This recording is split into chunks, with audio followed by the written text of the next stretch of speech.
Gavel.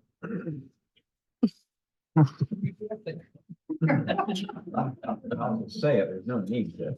It's in the room. It's Monday, August 19th, 2024, 6 o'clock, regular meeting of the Windsor Heights City Council. Roll call. Here. Joseph Jones. Michael Libby. Lauren Campbell. Here. Teresa Harms. Here. Please join me in the Pledge of Allegiance. Allegiance To the flag of the United States of America and to the republic for which it stands, one nation, under God, indivisible, with liberty and justice for all. Thank you. I am going to remove item I from the consent agenda for separate consideration. With that, approval of the agenda. So moved. Second. Roll call. Yes. Joseph Jones. Yes. Excuse me. Michael Libby. Yes. Lauren Campbell. Yes. Teresa Harms. Yes. I was just gonna say that.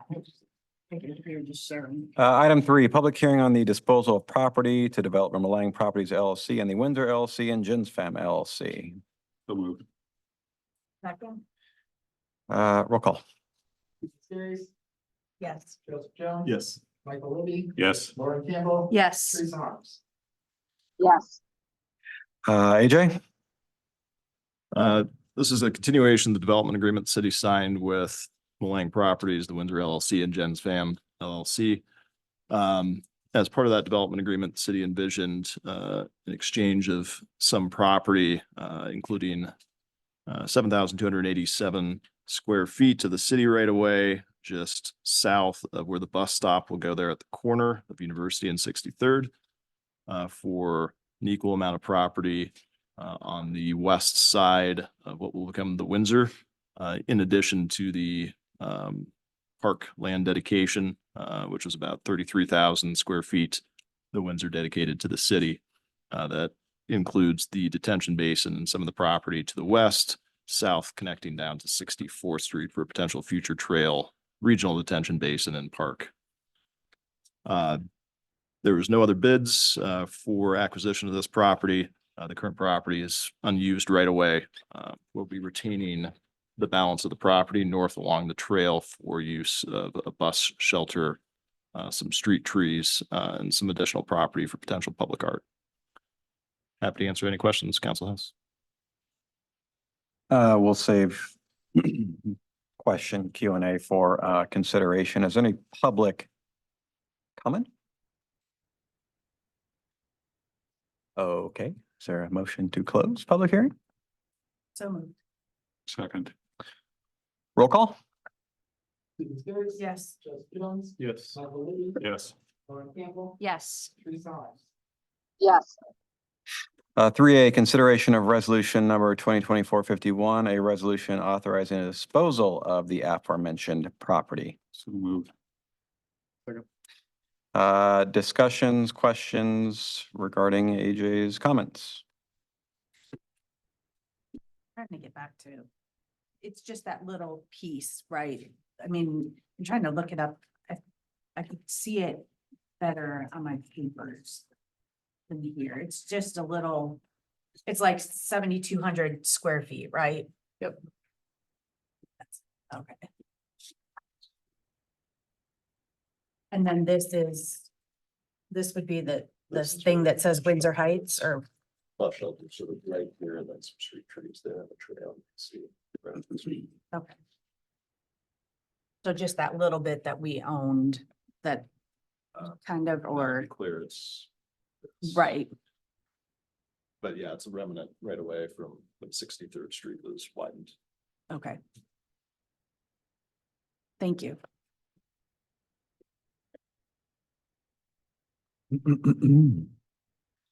Any further questions, discussion? What is the, on the image from the resolution exhibit D2, there's a blue box on there. What does that blue box indicate? That is a remnant of me looking on the page. Gotcha. That's why I thought maybe that was the Windsor Heights sign, But I know I that's saw an it. angle, yeah. but then I'm like, it's not. No, I believe that's the text box for. PDFs are gonna PDF. I get it. Thank you. All right. Roll call. Stephen Scares, Yes. Joseph Jones. Yes. Michael Libby. Yes. Laura Campbell. Yes. Teresa Harms. Item 4, public forum. This is the time set aside for comments from the public on topics of city business other than those listed on the agenda. No action may be taken. Please come to the podium, state your name and address to the record, and keep your comments to no more than 5 minutes. Public comment. All right, consent agenda. Second. Roll call. Stephen Scares, Yes. Joseph Jones. Yes. Michael Libby. Yes. Laura Campbell. Yes. Teresa Harms. Consent agenda 5I, approved purchase of police department hybrid fleet vehicle. Motion, So moved. Second. AJ or Chief? Well, Chief's coming up, just note that there's inventory of current police vehicles in paper format on your desk.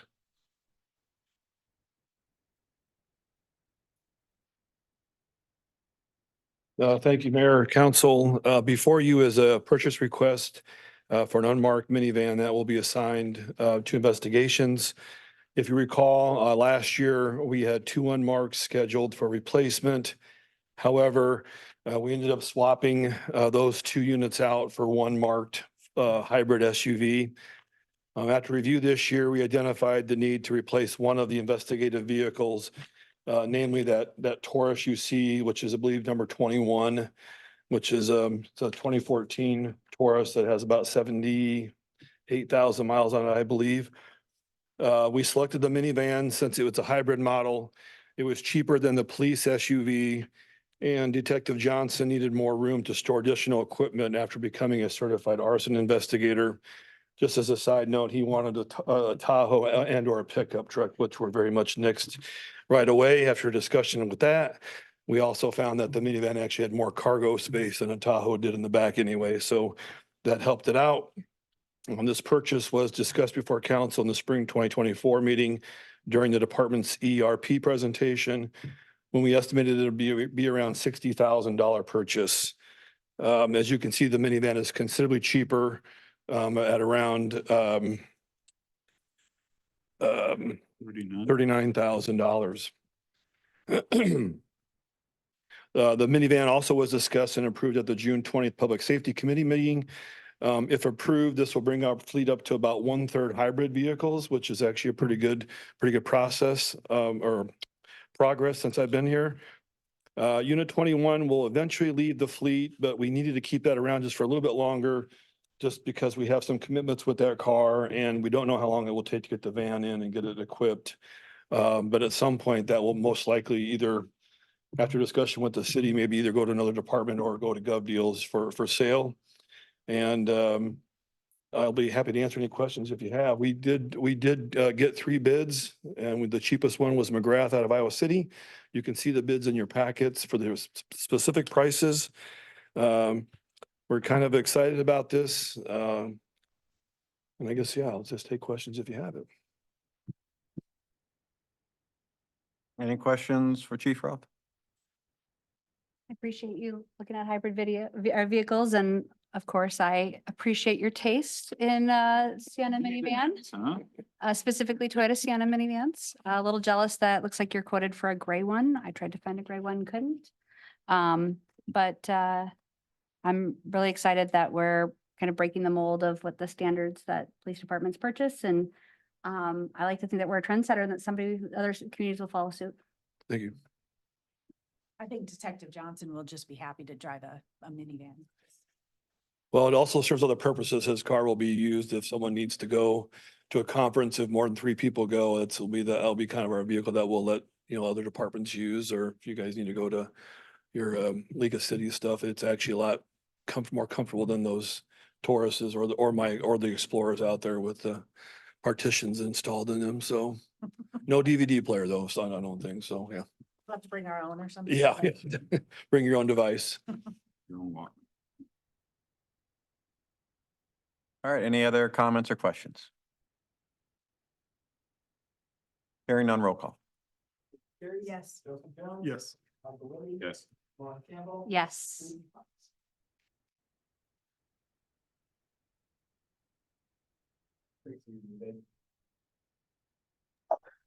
Yes. Thank you. Thanks, Chief. 6A, consideration to authorize city administrator to execute managed IT service provider with agreement with Iowa Solutions Incorporated. So moved. AJ? We've been working towards this for a while. We met a couple months ago with Finance Personnel Committee, discussed potential change in our managed IT service provider. It's been Arion for about, I think, 15, 16 years now. They've gone through some organizational changes. We, of course, have gone through some personnel changes on our internal IT side. And so we went out for an RFP, provided that to about 10 different companies that had a physical presence here in the metro. We met with most of those to discuss Q&A and our service needs. We received response back from, I think it's 5.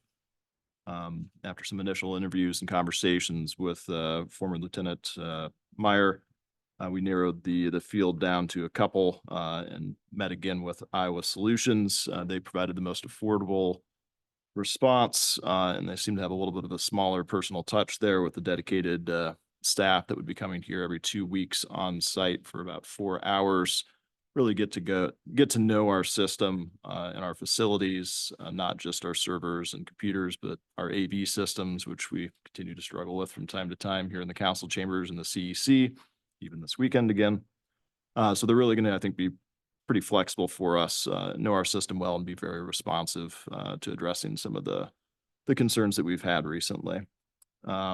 There is some onboarding costs. We've gone through some server changes recently, upgrading the servers. We'll also be working with Arion yet to upgrade our access points in all of our city facilities. We'll own those access points, so that'll help streamline our change here. We'll have about $8,000 worth of onboarding costs, and then reoccurring monthly costs of about $3,700 going forward for managing our devices, monitoring our systems and security, offsite storage and backup solutions, which will be upgrading our backup solutions to have some offsite and then some dual on-site storage there. And then that unlimited on-site and off-site tech support with that fixed schedule of having a specific tech coming in here every 2 weeks to work on IT or AV issues as needed. So we're feeling pretty good with this choice. It does come in slightly under our budget amount for IT services, which is just over $50,000 a year. This annual contract would be $44,000. It's a 1-year contract. So if we need to make a change, either in the service type of the contract or our service provider, we'd be able to do that again, fairly short notice. They do have an option with a fixed amount of hours. I think it's 10 hours a month. We just felt that we needed a little bit more than that presently. But if we find next year that things are working fairly smoothly, we can go down to that basic level package and do a little bit more savings that way. But for now, I think if you're looking at the proposal response, which was in paper packet there on your desk, on the 3rd page, you'll see that 2A being the option that we're moving forward with, as opposed to 2B, which is the all-inclusive without a level 1 IT support, which Lieutenant Earlback and myself will serve as, along with Chief Pete. And then that option 1 under pricing structure and labor options, that would be that 10 hours a month, slightly cheaper option that we could look at going forward if things get running smoothly in the future. Happy to answer any questions council might have. For these one-time, the on-time or the one-time onboarding costs, is that included in the 44,000 or is that on top of the 44,000? That is on top of that. Some of that is hardware costs, which would be coming out of the ERP But then there is some service hours that would come in under typical IT budget as well. So we are probably looking at going over our IT budget this year between the work that Ariane's done with the server and some of these onboarding service hours that we've got. But once we get past that, that would get us to that 44,000. And then on top of that 44,000, then we pay the $3,700 a month. Is that, or is that included? That is the- that That, 44,000. okay.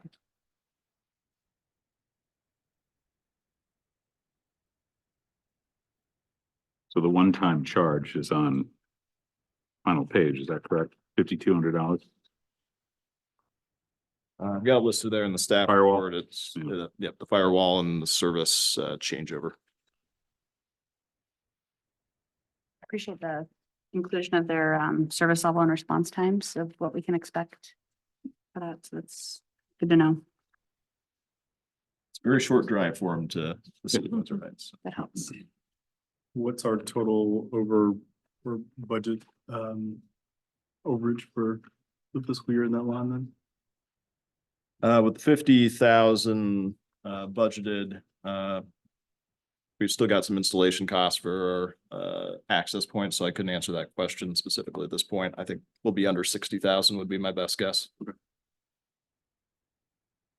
And we'll be taking the over amount from, We'll either need to do a budget amendment, of which we'll already have one this year for some other expenses, or be looking at a general fund expense, so can dip into other line items that are under budget. Do we have any fees associated with leaving our current contract or any We've been penalties? Year to year, or month to month with them for some time. Okay.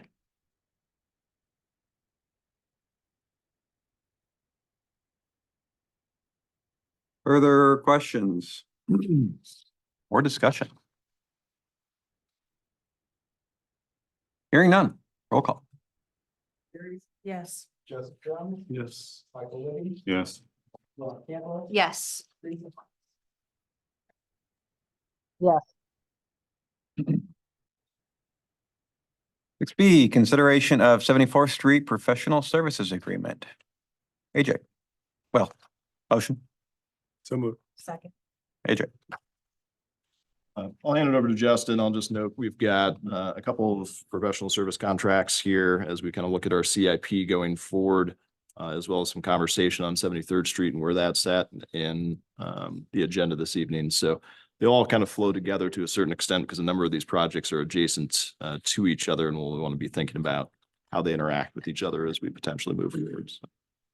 Yeah, Justin Ernst, Bolton Menk. With this one, with 74th Street, it experienced low PCI and I believe a number of water main breaks along with some upgraded storm sewer that stretches between 73rd and the creek itself. So part of that might be looking into that with some areas where there's no pipe, it's just open channel, and then kind of enclosing those and kind of making sure all the pipe is good. So waiting on televising from the contractor that did it a few months ago. So once I get those back, I'll know more about it. But general time frame, spring 25, if that's how we want to proceed with construction, with bidding that spring, falling in with Des Moines Waterworks, help with their water main. So things have to slide or like the bidding is not the greatest, then we can discuss as well. So yeah, I'd just add, I guess, at this point, we want to move forward with design. Hopefully we can move forward with construction next calendar year as well, but I think we want to have a little bit of that conversation on 73rd Street and Wilshire here today. So we don't really need to make a decision as far as bidding or construction. This is just a tentative timeline, and it's subject to getting some of those easements that we'll need for this dealing with stormwater, as well as a fairly tight time frame for Des Moines Waterworks to finish their design on this project too.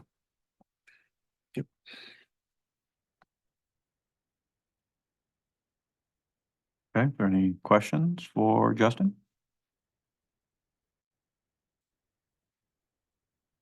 Okay, hearing none, roll call. Teresa, Yes. Joseph Jones, Yes. Michael Libby. Yes. Laura Campbell. Yes. Teresa Harms.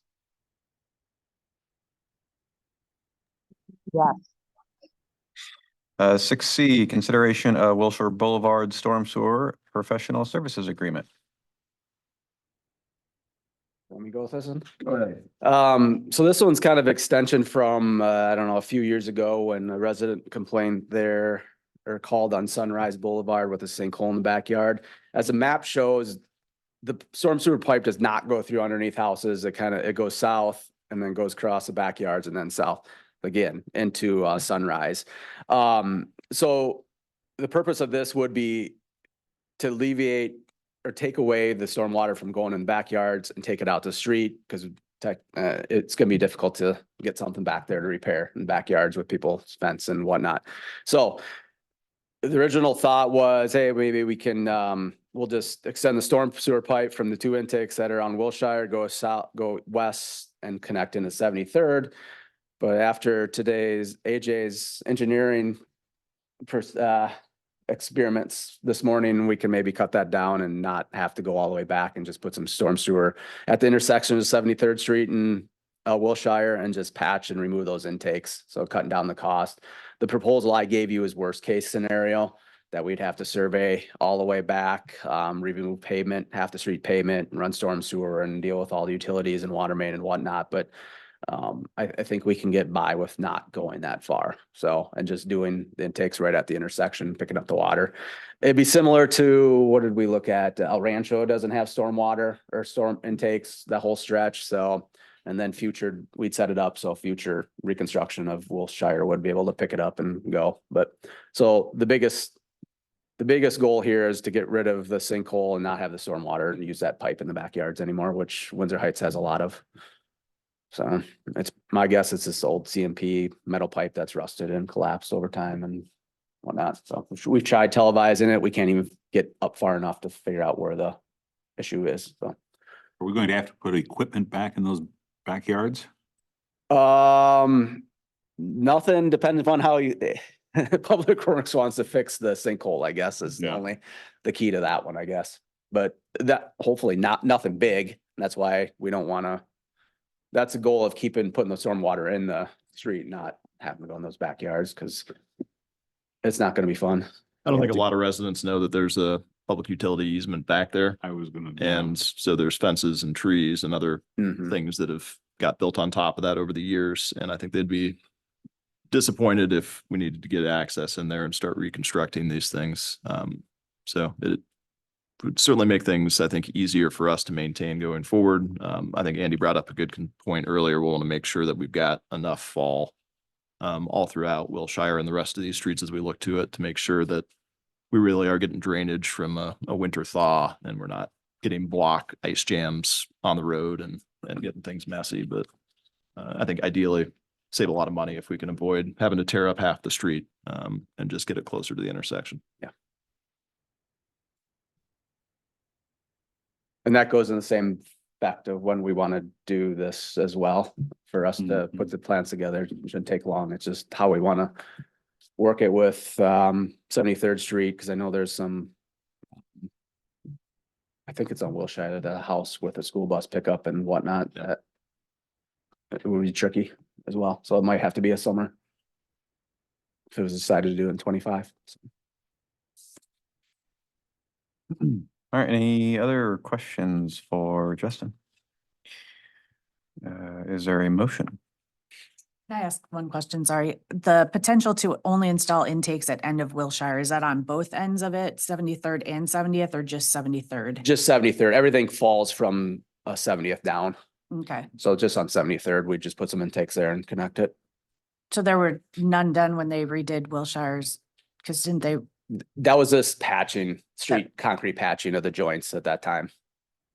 And there was nothing until the 73rd Street project. There's no storm sewer even running up that far at the time. So that's kind of, I mean, this project's been kind of hanging out there, but we had no way to connect the storm sewer because there wasn't anything. We had to wait till the 73rd Street project gets rolling to even make the connection there. So. Interesting. Other questions? Their motion? So moved. Yeah. Did we do one? Oh, second? Roll call. Stephen Skerrys, Yes. Joseph Jones, Yes. Michael Libby, Yes. Lauren Campbell. Yes. Susan Hines. Yes. 6D, consideration of the second reading of ordinance number 2024-06 with regards to enforcement procedures for rental housing. So moved. AJ, No changes or comments? any discussion, questions, concerns? Hearing none, roll call. Gary. Yes. Jeff Jones. Yes. Michael Libby. Yes. Lauren Campbell. Yes. Stephanie Pines. Yes. Reports. Ms. Carries. Hey. Good. I attended the Metro Waste Exec Board meeting on the 7th of August. On the 8th, I was able to welcome Silver Star Car Wash to the city at their ribbon cutting event. I know Lauren, you were there. It was well attended for 11 a.m., 11:15 ribbon cutting. Nice to see city staff there as well. Lauren and I had a meeting with the developmental manager of the Alzheimer's Association for a possible partnership for next year's WAM event. So pretty excited about that. Last Monday, I attended a breakfast at the State Fair for Catch Des Moines board members and various other community entities. It was interesting to sit and chat with the State Fair board members as I learned about a lot of what they do year round, which I had no idea on. Fun fact given at this event was that the grandstand sold over $220,000 worth of beer at the Jelly Roll concert alone. Amazing. And this year should be a record-breaking year for the attendance. Then on Friday, we had special events meeting where we talked about the upcoming fall festival. Just a reminder that we're asking council and staff to share the fall festival events as well as mark interested or going, even if you can't attend. It just helps push out all of those events to more people on our Facebook pages. So that would be beneficial. Then this week, I'll be attending the Chamber's Connector Social tomorrow, Metro Waste meeting on Wednesday, and then I'm volunteering for a few hours at the World Food Festival on Saturday. So that's it. Oh, and we did receive a $3,000 grant from Polk County Supervisors, Board of Supervisors for our fall festival. So pretty happy about that. Great. Mr. Jones? Last art meeting, we had a conversation about the operation and maintenance facility. So we had an update on that, and bids are in, I guess, for that. They were due on August 8th. And so that process will continue to go down the road. And of course, you probably all saw that DART continued to do rides for the fair, which I think was really nice. It's good to be able to provide that service. Great picture of you. Yeah, Yes, I quite enjoyed riding the bus and helping people get onto the bus. And we have our Reimagined DART meeting on this Thursday. So we'll start that process as well as we move into the fall and work through all of the many layers of things that the communities in DART. The dark shelters are nice. And we have a DART shelter dedication coming up in a few weeks. Mr. Libby? I too attended the Silver Star Car Wash event at 11 o'clock, which is much better for me than 4:30 or 5 o'clock. I had the chance to interview Trenton, who's the marketing manager for this company. There are three that are, two are already in play, one in Clive and one in Windsor Heights. It was just an interesting interview that I did with him, only about 3 or 4 minutes, and it was hyper local. But what that company is doing, not just here in Iowa, but in other parts of the country, is pretty interesting. I want to call out one of our counselors and say thank you. Lauren Campbell does so much pro bono work, and Joseph and I and Laura, we were at Comedians to the Rescue, and Lauren was there taking photographs of everything. And sometimes I don't think, you do that and you just need to be congratulated for helping out. And you do that so often. And so thank you very much. Absolutely. That concludes my report, sir. Ms. Campbell.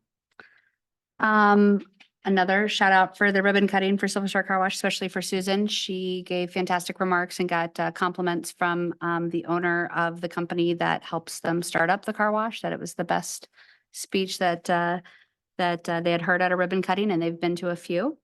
Also, they let me and my son walk through the car wash and gave us a hands-on explanation of each piece of the machinery. So I got some cool points with my kid, which was I'm great. kind of upset I missed that. I'm Yeah. not gonna lie.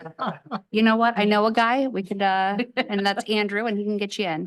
He'll also take you on a dart bus ride. Special Events Committee met last week, just as Susan said. The Fall Festival plans are in full swing. The website is updated and all of the events are on Facebook. I also emailed everybody with the event links to make it even easier. As Susan said, our social media reach plays a huge role in our marketing because our marketing budget is quite small. So anything you can do to help share and promote those events is a big help. And our next movie in the park is Trolls on Friday, September 6th, which is, which is the Friday of Labor Day, following Labor Day weekend. So Trolls, free movie in the park and pizza, popcorn. And then the volunteer sign up will be up soon with all the spots for Fall Festival and then the rest of the movies in the park for the year. So be sure to sign up. That's all I got. Ms. Arms. Hi all, sorry I can't be with you today. I'm traveling and had some delays, but appreciate your patience with my few delays here. But MAC is not meeting this month. Instead, we are doing our committee work. So I'm serving on two of the committees for that, the legislative policy and the communications. And so our work is getting underway in those spaces.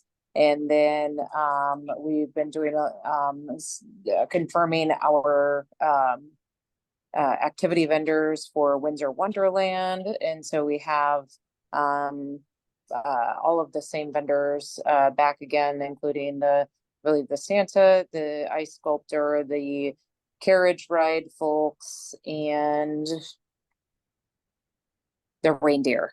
So looking to need to have a conversation with Jason and the Public Works guys soon about taking a look at those trees as we want to expand that area in front of the community center, the grassy area, and do a holiday tree lighting out there with all of the trees that we collected. I think we're somewhere around 20 trees for this next year to add some new elements to Windsor Wonderland. So more to come, but just heads up that planning is coming along. Thanks, everybody. AJ. Andy, you want to touch on the Public Works report?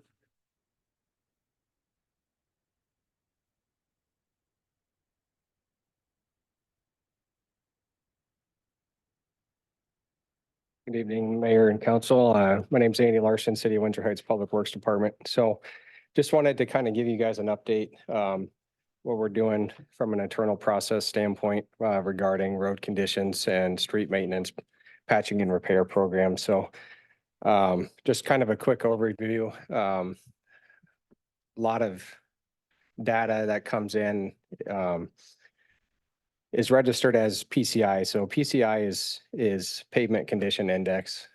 Basically, it's a grade on a scale of 0 to 100 of the condition of the roadway. Obviously, I think we're all aware of the aging infrastructure, the conditions of the road, the roads in town. And I think as of the last published data, which was 2021, we're right around 53 or 54 on the average PCI rating for the city of Windsor Heights. So this could be better.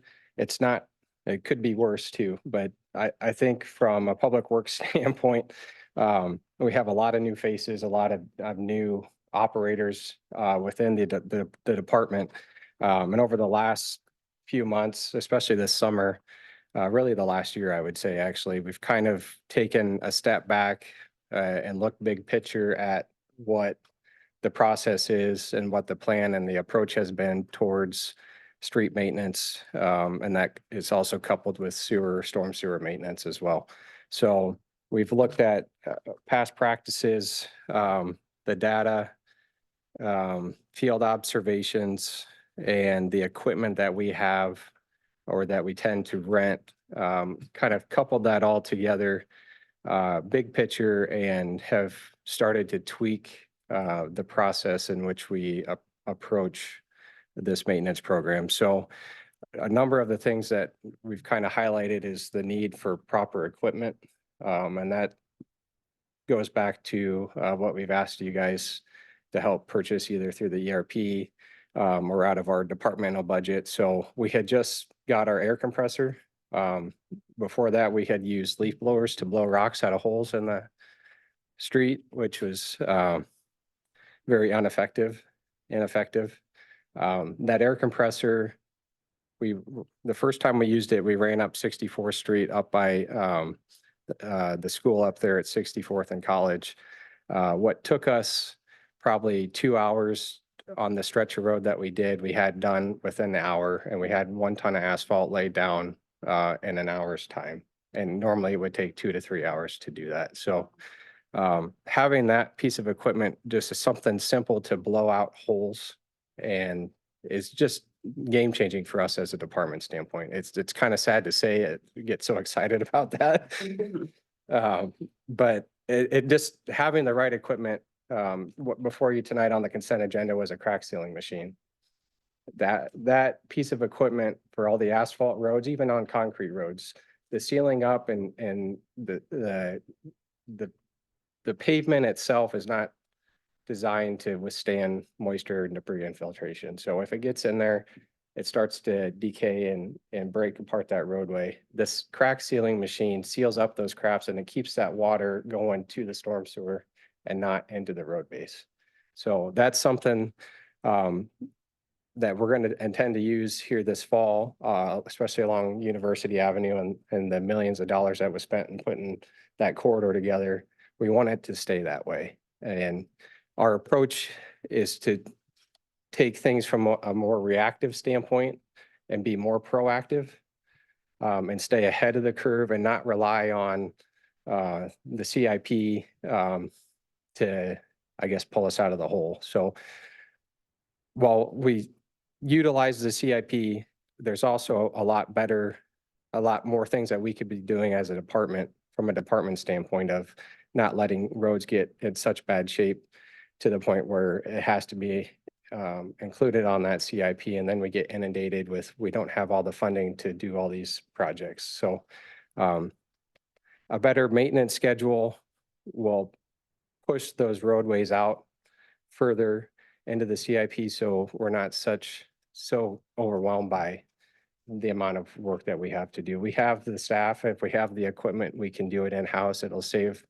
us money as a city, make a better and more navigable roadway for our citizens, business owners, residents, and visitors in the city of Windsor Heights. So we really appreciate the support that we've had from both city administration and our elected officials on this. I think the mindset and the culture and the approach that Public Works Department is taking is a good one, and it's for the better. And I think we're on a right track. It'll take a while for us to get there, but our whole goal with this is to reverse the downward trend in PCI, which the 73rd Street project might do in itself, given how bad a road that was.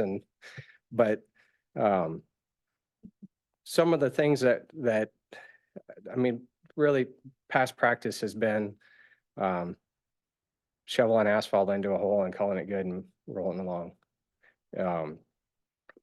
Well, that works for the immediate need. Obviously, if there's a hole in the roadway, we need to get it filled, right? But then also taking it a step further and going back and actually doing a physical permanent repair in that spot instead of just leaving it sit, and then pretty soon the pothole comes back, and it's just a vicious cycle that it's just can't seem to break. So it's going to take some time. The approach is set, it's in place. Obviously, we'll evolve and adjust as necessary, but just wanted to kind of give you an update at where we're standing today. Obviously, this summer, we had big intentions to get a lot of work done, but a lot of storms came through. So a lot of our time our staff was kind of tied up with that.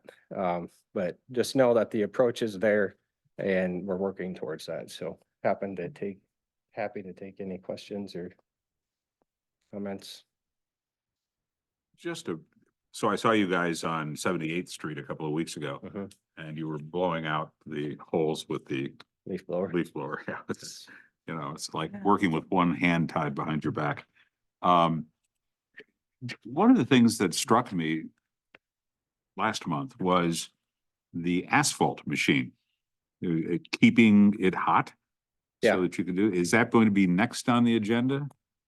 It's definitely something that we're talking about. Obviously, it's a substantial investment. I think the machine, the truck that we have now is basically it's a heater box that sits on the back of a flatbed truck. It does an adequate job of keeping the asphalt at a relative temperature, working temperature. The perimeter of that pile starts to cool down obviously faster than the inside of that pile. So we have waste there around the edges and kind of that top side. You kind of got to break that crust to get back to, the warm stuff. There's definitely equipment out there that's more suitable to keeping the asphalt at a working temperature of what it should be. So that's another piece of equipment that we'll go through when we do our budgeting process and take a look and see what that would cost and maybe try to include that in an ERP. Yeah, because you have to travel, what, an hour to get the asphalt? or- Yeah, so it takes our trip? guys about a half hour to get out to the asphalt plant, and then once they get loaded up, tarp it and come back another half hour, and then once it's in the truck, it starts to cool down right away. So but there's various different other pieces of equipment. I think the faster we can get the hole cleaned out, or a lot of it is prep work, right? So if we have, let's say an operator that goes out and gets the asphalt, load of asphalt, all our other guys are out there getting the street prepared. So by the time he gets there, all we have to do is unload it, and it's, so there's some tweaks in the process and how we do that that have seemed to be more beneficial, and having stuff kind of more prepared and ready to go when the asphalt gets there. The other limitation that we have is how many our staffing. So we only have, right now, we currently have three operators, which is running at a pretty bare minimum crew for, I guess, a pavement crew. So, but hopefully our staffing will be corrected here in the near future. When with our process, we can start to see a little bit more productivity and continue to move forward. That's great. Thank you, Andy. Thank you. Could you pull up the 73rd Street phasing for me, Nate? So the next item, Justin, I wanted to touch on was where we're at with 73rd Street. I'd mentioned in the Friday emails that we had one of the wettest Junes on record in the last 150 years. July was the wettest since 1993, and August is shaping up to be wet as well. Oh, what happened in 1993? And so we are not making anywhere near the headway that we were hoping for on 73rd Street when we get every fourth or fifth day of rain, half inch or quarter inch, and it takes 2 to 3 days for it to dry back out. So we are still 3 to 4 weeks out from stage 6 opening back up. And what I don't want to see happen is us to conclude this construction year with only one phase done on what's supposed to be a 2-phase project or a 2-year project. So I'll turn it over to Justin in a minute, just talk a little bit more about options. But what we'd like to do is figure out a way to get another phase underway here in the next week or two so that we can potentially conclude at least 2 phases this year. We've been talking to the contractor about getting work going on stage 5 next instead of stage 1A or 1B. That would be a little bit more seamless rollout for them. And then going into next year, I think we may have to look at consolidating some phases as well. Potentially, Justin and I were talking about the purple phase and the orange phase, moving that into one and seeing if we can facilitate better access for those residents on the road to get to their cars in the interim. But we're looking for a little bit of feedback from council today on whether you want to do a little bit of short-term pain potentially and get another phase underway yet this year and consolidate a phase next year, or probably look at turning this into a 3-year project, are our two options. So Justin, you want to give additional comments? Yeah, excuse me, still bad, Nicole. The reason we thought about stage 5A instead of 1 is because we technically feasibility can't start 1A until 6 is closed, just because we'd close off both ends of this road to get school traffic and then put school traffic on the side streets. So with that, we're 3 to 4 weeks out, right? So one of my thoughts was, and we talked with contractor, like Adam said, was to start on phase 5. We could start as soon as we give residents notice, save a couple weeks there. They just roll in and do it and cross our fingers the weather holds out the rest of the year, which I am little leery of. If we start 3 to 4 weeks, we're already in September, mid-September, right? And then rolling the dice with all of that. So I get a little scared when we start in end of September, early October with how snow's gonna fly and whatnot. Could get lucky like we have a couple years ago when we went through November. But my thought, like I said, was stage 5 is we could get them started right now. I think I counted 8 homes maybe on that one section that would lose driveways. Couple of those are on the east side when they have access right off the side streets. So They would or would not? they would lose access to their driveways, but they're right there, not as far as walk where the other ones have to go across the street, whatnot. So yeah, so that's kind of where we landed with possibly combining the orange and purple. One thought I had was maybe we don't rip the whole thing up, but we let them start and get to a certain point, and then they could rip the other part up and then kind of keep on going, and maybe it gets paved all at once. I think we have time to think about that. We're just caught with stage 4 with the school. We can only do that when the school is out. So we're trying to how they end and where they can start. So they're kind of trying to we've talked to them of how much they can get done. Hopefully we can start in February next year, but you never know, and get the other ones done, and then they can hit this school area running. So just a couple options we talked about. A part of that was stage 5 was kind of mid-am work there. I was told today they're done with that area. So that was one thing I had to flush out by today. And that seemed like they're done in that area. So, and I know they're working down the south, but that's the only bad thing about changing staging up is them working and then trying to keep everything moving and make sure everything's lined up. Because everything flows from the north to the south. So figuring out where we don't have a potential issue. So, and I think I've figured out a way to keep to move to 5. So, and 5's and 5 and 4's ends where the widening starts for the 3-lane. And the storm sewer is all kind of connected there too. So will 6 be done before we start working on 5 if we move forward? Then? No. Oh.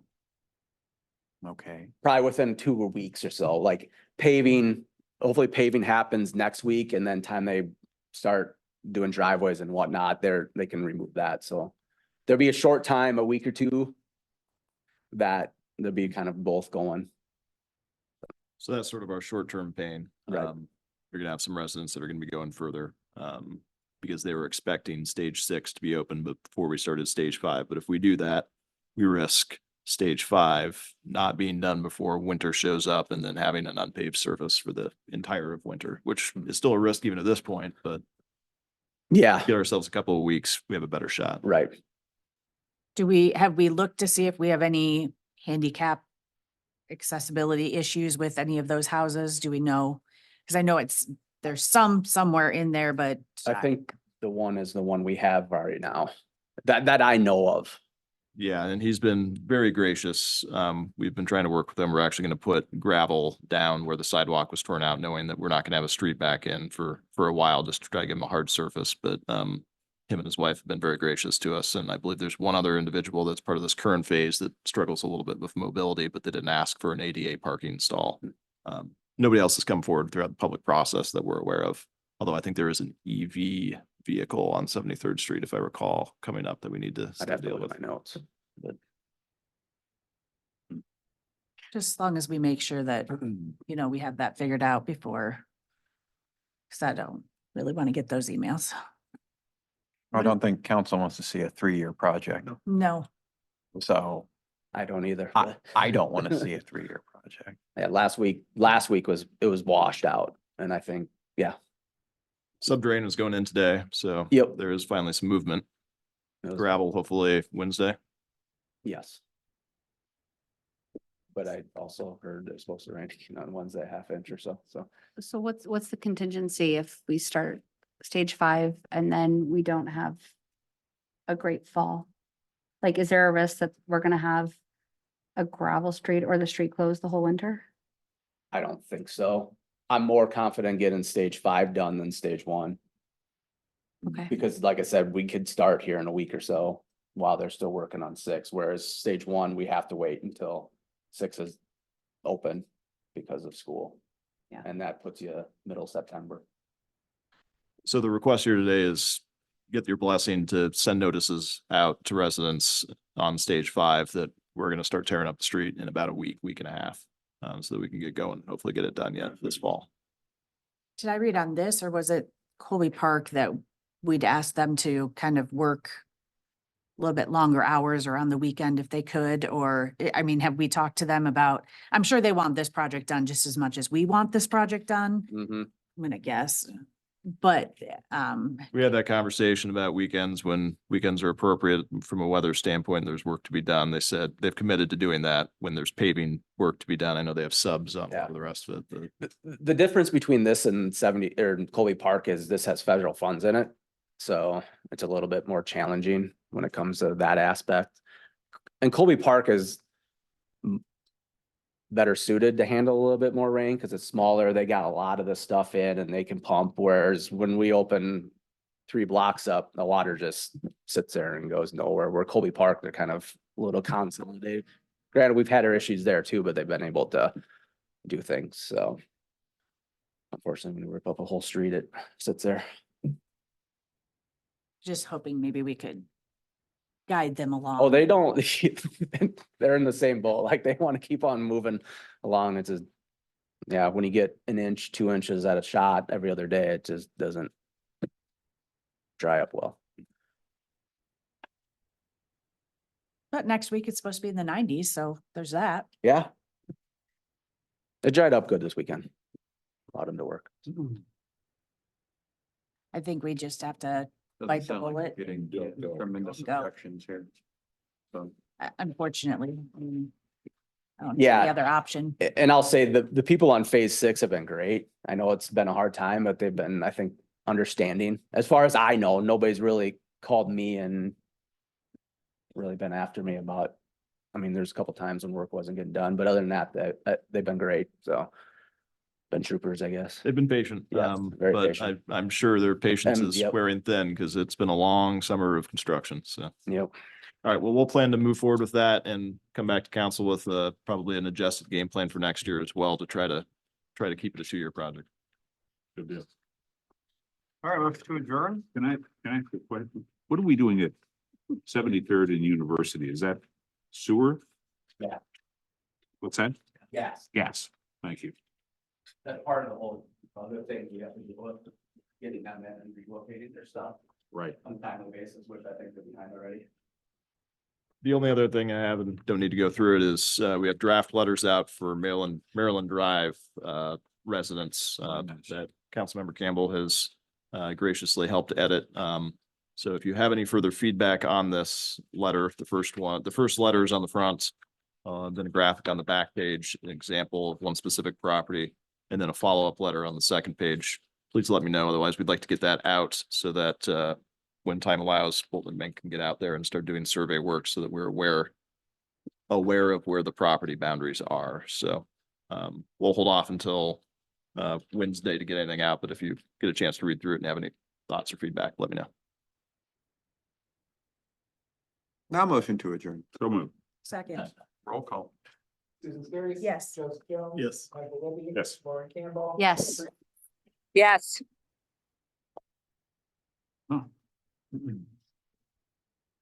It's the Have a good night. blurriest. Hey, Barry. Oh, Barry. Take care. Barry. It's off of the Google sheet, so I'll do a real one for the residents. Unless I want to call it.